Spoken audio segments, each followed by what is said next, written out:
La mañanera de Ángel correspondiente al viernes de la semana en curso. Último día laboralmente hablando de esta semana. Hoy pues es viernes 13 del año 2020. Fíjese nomás, una fecha cabalística, viernes 13. Muy bien. Y a propósito de ese viernes 13, quiero comentar con usted algo a raíz de lo que he visto en lo que se refiere al comportamiento del presidente. Una comparación con el ambiente en el cual yo me formé aquí en la Ciudad de México, cuando estuve estudiando primero en la Vocacional 2, en aquel entonces era de 2 años, y luego en Zacatenco, en el edificio 6 de la Escuela Superior de Física y Matemáticas. Una de las cosas que recuerdo yo con más gusto es que en aquellos años, la primera mitad de los años 60 del siglo pasado, era el optimismo que todos los compañeros teníamos con respecto al futuro que íbamos a vivir. En aquellos años el Politécnico era una escuela donde los niveles de desigualdad eran prácticamente inexistentes. Los más, vamos a decir, los de más alto nivel económico apenas alcanzaban, salvo algunas excepciones, la clase media.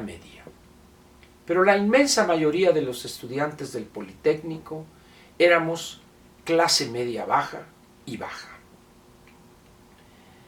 Teníamos todos, al margen de cómo fuera usted en la escuela, teníamos todos una gran confianza en el futuro.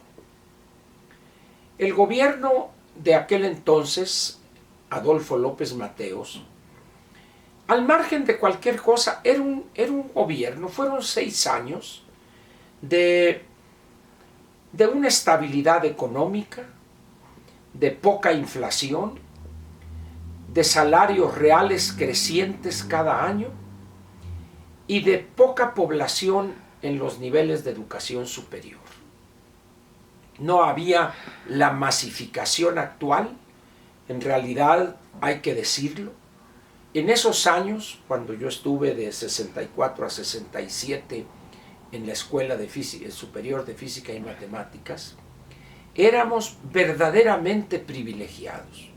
No obstante las carencias, la situación difícil, vamos a decir, las penurias que enfrentábamos día con día, pero veíamos el futuro con una gran confianza. Pensábamos que nos iba a ir muy bien una vez que dejáramos la escuela. Nuestras familias, en la inmensa mayoría clase baja, campesinos, pequeños agricultores, obreros, empleados, nuestras familias, muchas familias de provincia. En aquel entonces el Politécnico recibía a muchos estudiantes de provincia porque las carreras que ofrecía estaban aquí en la Ciudad de México. El Politécnico no tenía los campus y la presencia que hoy tiene, pero también no había en los estados de la República carreras técnicas de la calidad que tenía el Politécnico y que aún tiene. De tal manera, pues, que un muy alto porcentaje de los estudiantes del Politécnico provenía de entidades fuera del Distrito Federal. La característica otra, además de esa de la oriundez fuera del Distrito Federal, era nuestra situación económica y además el futuro optimista, el futuro luminoso que veíamos. No había en aquellos años becas para todos automáticas. Había muy pocas becas. Yo recuerdo en la Vocacional 2, en segundo año, cuando aspiré a una beca, presenté mis documentos y todo de calificaciones del primer año, Se dieron, si no estoy equivocado, 30 o 32 becas y había alrededor de 400, 450 solicitantes. Todos de entrada con muy buenas calificaciones. Todos, porque era el requisito inicial. El estudio socioeconómico que hacía el área de trabajo social era implacable. Preguntas que hoy quizá nos parecen de chiste. ¿Tiene usted licuadora en su casa? Ya no se diga refrigerador. O sea, eran poquísimas las familias que podían tener un refrigerador eléctrico en su casa. Y así por el estilo. He pensado en todo eso al ver lo que hoy sucede en mi sufrido país. Una de las consecuencias más dañinas y perversas que veo, que siento con las personas que platico, particularmente con padres de familia y con abuelos, ya esa es mi condición, hoy soy padre pero también soy abuelo, es la tristeza que sienten al ver el futuro que le espera a sus hijos y nietos que están estudiando. Hoy, contra todo lo que se diga, es más fácil para un estudiante que lo que fue para nosotros en aquellos años. Y sin embargo, el futuro que les espera es de gris subido a negro.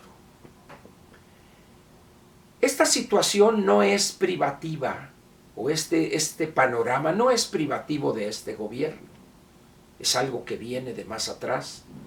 Pero este gobierno ha tenido la cualidad de intensificar la negrura del futuro que les espera a quienes hoy están en el nivel medio superior o en el nivel superior. Yo no sé si están conscientes ellos de esta situación. Bien les valdría empezar a tomar conciencia del mundo profesional que van a enfrentar.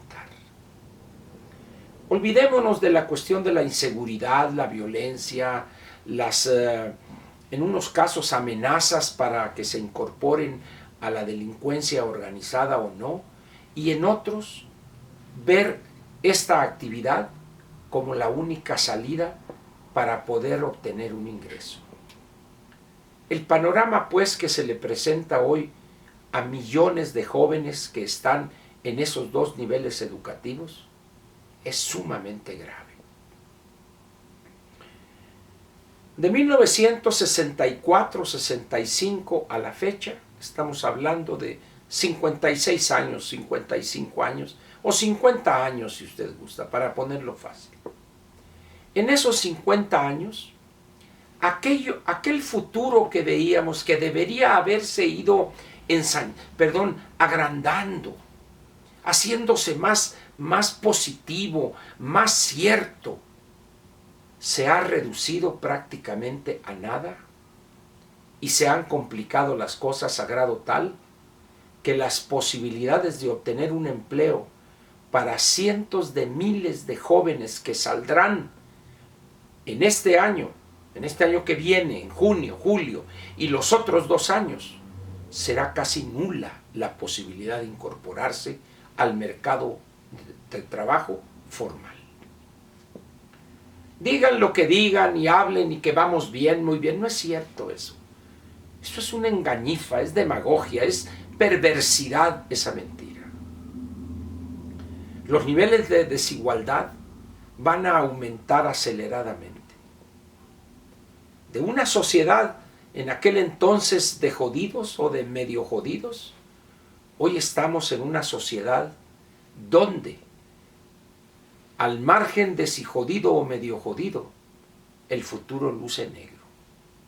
Posibilidades de ascenso económico-social se han reducido tremendamente. No obstante esto, que es una realidad más que evidente, el presidente le vale eso. Su conducta en estos días de la desgracia en Tabasco, estado de donde es oriundo, duele realmente. Duele en verdad. un trato inhumano, despectivo. Él a lo suyo, a los votos. Ese es el país que por desgracia hemos construido los que nos formamos en los años 60. Alguno de mis amigos se resiste a aceptar esto y le digo, este es el México que nosotros construimos. O es el México que no supimos acabar con él y construir uno más justo y equitativo. Es un México que debe apenarnos.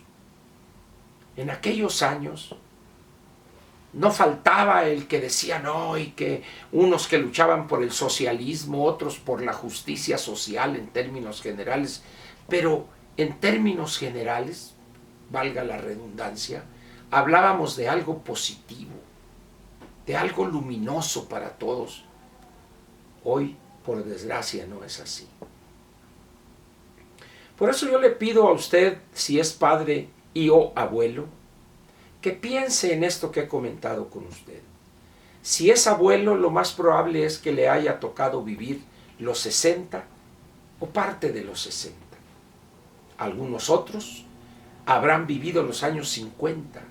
Y no obstante las carencias, las limitaciones, el atraso que se veía, había confianza en el futuro, que estábamos sentando las bases para que las siguientes generaciones lo disfrutaran.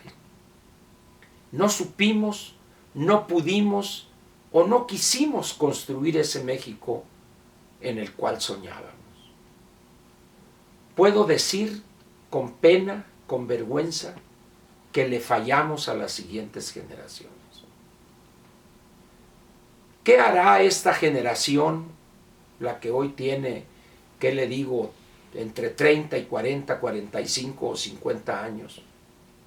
¿Les fallará también a sus hijos y a sus nietos como nosotros les fallamos a los nuestros? Espero que sean ustedes mejores que nosotros y que sienten las bases verdaderamente, no obstante el pésimo gobierno que es este y el pésimo gobernante que es López. Por encima de esos obstáculos, nada me gustaría más que estos mexicanos de hoy, entre los 35, 55 años o 30 a los 50, sean capaces de lograr lo que nosotros no pudimos lograr. Le agradezco su atención y lo espero mañana en la sabatina y pasado mañana en la dominical. Por lo pronto, muchas gracias y espero que esto que comento lo tome usted con la debida seriedad. Por lo pronto, gracias.